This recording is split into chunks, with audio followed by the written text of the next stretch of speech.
함께 은혜 나눌 하나님 말씀은 우리 신약성경 마태복음 1장 18절부터 25절까지 말씀입니다. 우리 신약성경 마태복음 1장 18절부터 25절까지 말씀을 함께 교독합니다. 예수 그리스도의 나심은 이러하니라. 그의 어머니 마리아가 요셉과 약혼하고 동거하기 전에 성령으로 잉태된 것이 나타났더니 그의 남편 요셉은 의로운 사람이라 그를 드러내지 아니하고 가만히 끊고자 하여 이 일을 생각할 때 주의 사자가 현몽하여 이르되 다윗의 자손 요셉아 내 아내 마리아 데려오기를 무서워하지 말라. 그에게 잉태된 자는 성령으로 된 것이라. 아들을 낳으리니 이름을 예수라 하라. 이는 그가 자기 백성을 그들의 죄에서 구원할 자이심이라 하니라. 이 모든 일이 된 것은 주께서 선지자로 하신 말씀을 이루려 하심이니 이르시되 보라 처녀가 잉태하여 아들을 낳을 것이요 그의 이름은 임마누엘이라 하리라 하셨으니 이를 번역한즉 하나님이 우리와 함께 계시다 함이라. 요셉이 잠에서 깨어 일어나 주의 사자의 분부대로 행하여 그의 아내를 데려왔으나 아들을 낳기까지 동침하지 아니하더니 나음의 이름을 예수라 하니라. 아멘. 함께 읽을 말씀을 가지고 하나님이 쓰시는 사람이라는 제목으로 함께 은혜를 나누길 원합니다. 우리 이제 이번 주간이 성탄절 주간입니다. 예수님이 우리를 구원하시기 위해서 이 땅 가운데 오신 날을 기념하는 날이죠. 그런데 요즘은 우리 믿는 사람들보다 믿지 않는 사람들이 성탄절을 더 간절히 기대하고 더 즐기고 있는 것 같습니다.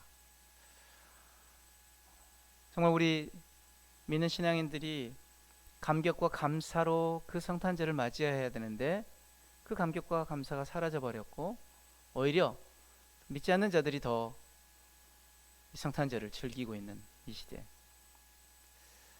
다시 한번 우리 성탄의 의미를 되새기며 주님이 나를 위해서 이 땅 가운데 오셨고 나를 구원하시고 나의 구원자 되심에 우리가 감격하며 감사드릴 수 있는 그런 이 성탄 주간이 되어지길 원합니다. 그런데 하나님께서 이 땅에 독생자를 보내실 때 급하게 아무 가정이나 고르셨을까요? 사람이 없어서 아무 사람이나 쓰셨을까요? 아닙니다. 하나님의 구원의 역사는 단 한 번도 아무렇게나 진행된 적이 없습니다. 우리는 종종 이렇게 생각합니다. 하나님이 쓰시는 사람은 능력 있는 사람을 쓰실 거야. 신앙의 연수가 긴 사람을 쓰시겠지. 말 잘하고 영향력 있는 사람을 쓰실 거야. 아마 그렇게 생각할 것입니다. 그러나 성경을 자세히 보면 하나님은 기대할 만한 것이 없는 그런 사람들을 쓰셨습니다. 우리 성경을 살펴다 보면 여러 사람들이 있는데 몇 사람을 예로 드린다면 우리 미디안의 손에서 이스라엘 백성들을 구원했던 사사 기드온. 그 기드온은 므낫세 지파 중에서 가장 약한 집안의 막내였습니다. 그리고 기드온은 또 담대한 사람이 아니었습니다. 그런 사람을 하나님 쓰십니다. 그리고 다윗은 아무도 주목하지 않았던 집안의 막내로서 들판에서 양을 치던 목동이었습니다. 그런 다윗을 하나님이 이스라엘 백성의 지도자로 왕으로 세우십니다. 그리고 예수님의 제자들 가운데 베드로. 그 베드로는 어떤 사람이었습니까? 충동적이고 배움이 적은 어부였습니다. 그런 베드로를 통하여서 하나님께서 교회를 든든히 세워가십니다. 그런데 이런 사람들을 사용하셔서 하나님의 위대한 역사를 이루어 가시는데 우리가 봤을 때는 부족하고 연약한 사람들입니다. 그런데 하나님께서는 그 연약함에도 상관없이 그들을 사용하셨다는 것입니다. 마태복음 1장의 족보에도 많은 사람들이 등장하지만 예수님의 육신의 부모로 전혀 내세울 것이 없었던 요셉과 마리아를 사용하십니다. 오늘 본문에 등장하는 요셉은 대단한 설교자도 그리고 위대한 기적을 행했던 인물도 아닙니다. 그러나 하나님은 구원의 역사의 결정적 순간에 요셉을 선택하셨습니다. 오늘 우리는 요셉을 통해 하나님이 쓰시는 사람의 기준이 무엇인지 함께 살펴보길 원합니다. 하나님이 쓰시는 사람은 어떤 사람이냐? 첫 번째, 바로 의로운 사람입니다. 마태복음 1장 19절은 요셉을 이렇게 소개합니다. 19절 말씀 보면은 그의 남편 요셉은 의로운 사람이라 그를 드러내지 아니하고 가만히 끊고자 하여. 이 한 문장 속에 요셉의 인생과 하나님의 선택의 기준이 들어 있습니다. 지금 요셉은 그의 앞에 가장 어려운 선택의 순간이 닥쳐왔습니다. 약혼녀였던 마리아가 임신했다는 소식이 들려옵니다. 근데 지금 그 아이의 아버지는 자신이 아닙니다. 그죠? 그 마리아와 어떤 관계가 있었다면 자기가 아버지라고도 이렇게 생각할 수도 있겠지만 지금 전혀 마리아와는 관계가 없는데 그 마리아가 임신했다고 이야기합니다. 이 당시 율법은 분명했습니다. 신명기 22장 말씀 보면요, 약혼한 처녀가 간음하면 돌로 쳐 죽일지니라 입니다. 이것은 선택의 문제가 아닙니다. 율법은 죽여도 된다가 아니라 죽여야 한다라고 말합니다. 그리고 당시 유대 사회에서 약혼녀의 부정을 공개적으로 고발하는 것은 의로운 행동으로 인정받았습니다. 많은 남자들이 그렇게 했고 그렇게 행한 이들이 사람들의 박수를 받았습니다. 그런데 요셉은 당시 일반적인 사람들의 선택과는 달랐습니다. 요셉은 전혀 다른 길을 선택합니다. 19절 말씀 자세히 들여다보면 그를 드러내지 아니하고 가만히 끊고자 하여. 요셉은 이렇게 말하지 않았습니다. 전 피해자입니다. 저는 억울합니다. 그러니 내 권리를 주장하겠습니다. 율법대로 하시죠. 이렇게 말하지 않았습니다. 요셉이 고민한 것은 자신의 억울함이 아니라 마리아의 생명이었습니다. 만약 이 사실을 드러내면 마리아는 돌에 맞아 죽습니다. 그런데 비밀리에 파혼하면 마리아는 죽지 않습니다. 하지만 요셉은 평생 오해를 감수해야 합니다. 왜냐하면 결격 사유가 없이 파혼하게 되어지면, 그죠? 요셉에게는 아무런 이유 없이 그 약혼한 사람들 내치게 되어지니까 많은 사람들이 수군거리겠죠. 그 오해를 감수해야 합니다. 근데 요셉이 행한 것, 이것이 왜 의로움일까요? 성경이 말하는 의로움은 규칙을 정확하게 지키는 능력이 아닙니다. 오늘 요셉의 의로움은 어떤 의로움이냐면 사람을 살리는 선택을 하는 것이었습니다. 자기의 유익보다 타인의 생명을 먼저 생각하는 것이었습니다. 정죄보다 긍휼을 택하는 것이었습니다. 요셉은 사람을 죽일 수도 있는 율법을 손에 쥐고서도 사람을 살리는 선택을 한 사람입니다. 그렇다면 왜 하나님은 의로운 사람을 쓰실까요? 여러분, 사탄이 가장 잘 사용하는 방법이 무엇인지 아십니까? 바로 율법입니다. 율법을 가장 잘 사용합니다. 그 율법을 가지고 정죄합니다. 그 율법으로 관계를 깨뜨리고 갈라놓습니다. 그 율법으로 죽입니다.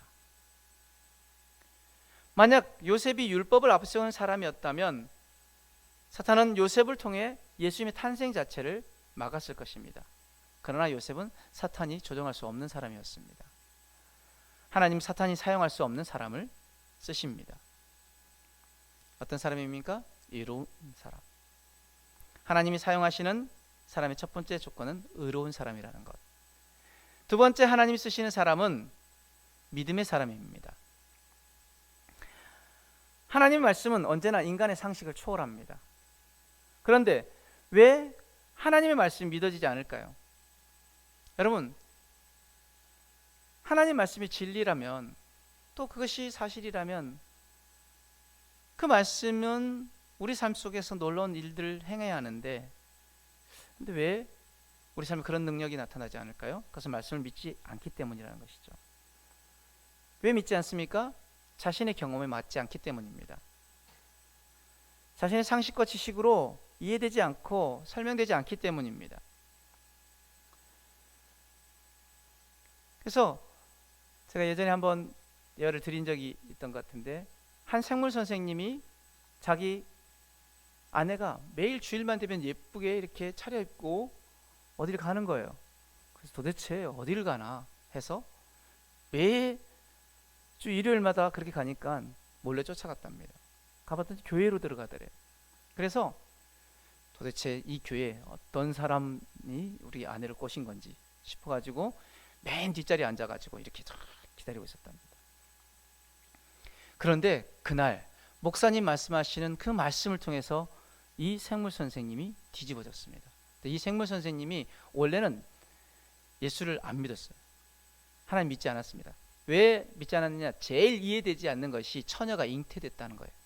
그 처녀가 잉태된 건 도저히 있을 수 없는 일이다. 생물학적으로 있을 수 없는 일이다 라고 믿지 않았대요. 그런데 그가 그 예배 시간 앉아서 그 말씀이 들려지고 그가 자신이 죄인임을 깨닫고 하나님 앞에 철저하게 회개하고 구원받은 하나님의 사람이 되어지고 나서, 그리고 났더니 마리아가 성령으로 잉태된 것이 믿어지더라는 거예요. 그래서 어떻게 믿어지냐면, 개구리에, 여러분 암컷 개구리에다가 전기 충격을 주면은 수정란이 생긴대요. 그래서 생물 선생님이, 그래, 마리아도 성령의 그 강력한 스파크로 잉태되어졌을 것이다. 그래서 그가 다니면서 이건 사실이라고, 성경은 사실이라고 그렇게 증거하고 다녔답니다. 우리가 말씀을 믿지 않는 것은 자신의 상식과 지식에 맞지 않는다고 믿지 않습니다. 그리고 과거의 실패가 기억나기 때문에 믿지 않습니다. 내가 믿고 행해봤는데 되어지지 않더라고. 아니, 그렇게 막 믿고 기도했는데 응답이 없더라고. 그래서 많은 신앙인들이 구원은 믿지만 말씀은 믿지 않습니다. 성경 가운데서도 믿지 못했던 많은 인물들이 있지만 두 사람을 예를 들어보기 원합니다. 첫 번째, 세례 요한의 아버지 엘리사벳의 남편이었던 사가랴. 그 사가랴에게 천사가 나타나서 아들이 있을 것이라고 이야기합니다. 지금 사가랴는 나이가 많았습니다. 그런데 그 사가랴가 뭐라고 이야기합니까? 누가복음 1장 18절 말씀에 내가 이것을 어떻게 알리요? 내가 늙고 아내도 나이가 많으니이다. 믿지 않았습니다. 천사가 나타나서 직접 말을 해줬음에도 지금 사가랴는 무엇 때문에 믿지 않았습니까? 자기가 나이가 많고 아내도 나이가 많으니까 지금 우리는 아이를 낳을 수 있는 상황이 아닙니다 라고 믿지 않았다는 거죠. 또 한 사람, 아브라함의 아내 사라. 그 사라에게 아들이 있을 것이라고 하나님께서 아브라함에게 내년 이맘때 내가 다시 올 것인데 사라에게 아들이 있을 것이다. 아브라함도 처음에는 좀 반신반의했지만 사라는 뭐라고 이야기하겠습니까? 창세기 18장 12절 말씀에 사라가 속으로 웃고 이르되 내가 노쇠하였고 내 주인도 늙었으니 내게 무슨 즐거움이 있으리요. 아니, 이미 아이를 낳을 수 있는 모든 소망이 다 끊어졌는데 폐경이 왔고 이제는 뭐 소망도 없는데 어떻게 아이를 낳을 수 있을까? 직접 말씀하셨는데도 믿지 않았다는 것입니다. 이들은 모두 의로운 사람이었지만 믿음에는 실패했습니다. 근데 오늘 요셉, 그 요셉에게는 감당하기 어렵고 인간의 상식으로는 이해할 수 없는 말씀이 주어집니다. 어떤 말씀이 주어집니까? 지금 마리아에게 성령으로 그 잉태되어진 것이 나타날 것이다. 아들을 낳을 것이고 그 아들이 자기 백성을 자기 죄에서 구원할 자가 될 것이다. 여러분, 지금 처녀가 잉태하는 것도 믿지 못하겠는데 지금 성별도 알려주셔요. 미리 아들을 낳을 거라고. 그리고 또 그 아들이 백성을 구원할 자, 지금 이스라엘 백성들이 그토록 간절하게 기다렸던 한 사람이 있었습니다. 누굽니까? 메시아. 자기들을 지금 이 억압 속에서, 이 압제 속에서 자기들을 해방시키고 독립시켜서 그리고 다시 그 나라를 견고히 세워갈 그 메시아를 기다리는데 자기 가정에 태어난 아들이 그 메시아가 되어진다는 것입니다. 여러분, 요셉이 믿어야 할 것은 상식 밖의 것들이었습니다. 그러나 요셉은 질문하지 않았습니다. 조건을 붙이지 않았습니다. 증거를 요구하지 않았습니다. 요셉이 믿을 수 있었던 이유는 22절 말씀, 이 모든 일이 된 것은 주께서 선지자로 하신 말씀을 이루려 하심이니. 요셉은 상황을 본 것이 아니라 말씀을 믿었습니다. 참된 믿음은 상황이 좋아서 믿는 것이 아니라 하나님의 말씀이기 때문에 믿는 믿음이 참된 믿음입니다. 성경에 기록된 말씀이 하나님의 말씀이라면 이것은 지금도 살아 역사하시는 하나님의 말씀임을 믿는 것, 그것이 참된 믿음이라는 것입니다. 하나님 쓰시는 사람은 이런 믿음의 사람입니다. 첫 번째, 의로운 사람. 두 번째, 믿음의 사람. 마지막으로 하나님이 쓰시는 사람은 세 번째, 순종의 사람입니다. 믿음은 행동으로 증명됩니다. 24절에서 25절 말씀 보면은 요셉이 잠에서 깨어 일어나 주의 사자의 분부대로 행하여 그의 아내를 데려왔으나 아들을 낳기까지 동침하지 아니하더니 나음의 이름을 예수라 하니라.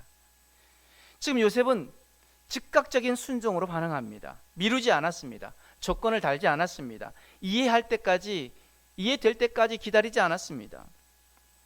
그 말씀에 따라서 일어나 데려오라, 이름을 예수라 하라. 요셉은 그대로 행합니다. 또한 요셉의 인생은 반복되는 순종의 인생이었습니다. 지금 아들을 낳고 이제 그 아들이 죽을 위기에 처했습니다. 헤롯이 메시아가 탄생했다는 그 소식을 듣고 어떻게 합니까? 다 죽이려고 합니다. 2살 미만의 아이들은. 그래서 천사가 지금 요셉과 마리아에게 애굽으로 피신하라고, 도망하라고 말합니다. 밤중에 그들이 애굽으로 도망갑니다. 그리고 언제까지 삽니까?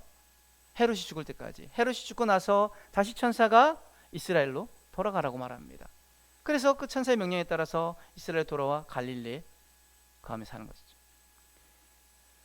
요셉의 인생에는 안정이 없었습니다. 지금 마리아와 약혼한 그 순간부터 요셉의 인생은 아주 그냥 롤러코스터입니다. 그럼에도 불구하고 요셉은 그 말씀 가운데 순종하며 나아갑니다. 요셉의 삶을 향한, 그 인생을 향한 하나님의 뜻은 분명했습니다. 그 뜻에 요셉은 순종함으로 반응했습니다. 그런데 순종에는 반드시 희생이 따릅니다. 명예의 손해, 평판의 손해, 설명할 수 없는 오해, 삶의 불편함 등 이런 희생이 따릅니다. 저도 예전에 정말 억울한 일을 당했을 때 정말 어떻게 이거 너무 억울해가지고 내가 뭐 어떻게 한번 해보려고 하는데 교회를 위해서 참으라는 그 말씀에 순종했습니다. 그것으로 인해서 설명할 수 없는 오해를 낳고 제 평판이 손해를 입었지만 그 말씀에 순종해서 교회를 위해서 참았을 때, 그리고 그것을 감당했을 때 하나님은 저에게 더 큰 은혜로, 그리고 하나님이 예비하신 그 길로 이끄셨습니다. 본해퍼는 그에 져서 제자도의 대가에서 복음을 값싼 은혜와 값비싼 은혜로 구분합니다. 값싼 은혜는 회개나 순종을 요구하지 않는 은혜입니다. 반대로 본해퍼가 강조하는 값비싼 은혜는 그리스도를 따르는 삶, 즉 예수님의 부르심에 순종하는 삶, 그리고 자기를 부인하는 삶, 십자가의 길을 따르는 삶을 요구합니다. 바로 이 값비싼 은혜를 붙드는 사람을 하나님은 지금도 찾고 계십니다. 은혜를 말로만 아는 사람이 아니라 순종으로 살아내는 사람을 통해 하나님은 오늘도 일하고 계십니다. 하나님은 언젠가 쓰실 사람을 찾는 것이 아닙니다. 지금 오늘 이 자리에서 순종할 사람을 찾고 계십니다. 그렇다면 질문은 분명합니다.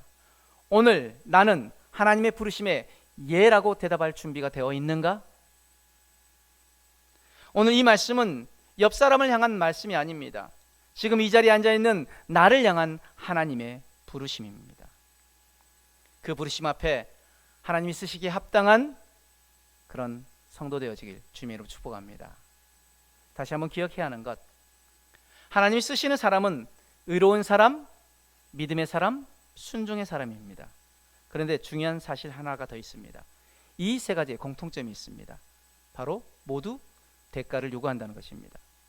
사람을 살리는 의로움에는 내 자존심을 내려놓는 희생이 필요합니다. 말씀을 믿는 믿음에는 내 경험과 상식을 내려놓는 결단이 필요합니다. 그리고 순종에는 손해와 오해와 불편함을 감수하는 그런 희생이 따릅니다. 그래서 많은 사람들이 믿습니다라고 말하지만 쓰임받는 자리까지는 가려 하지 않습니다.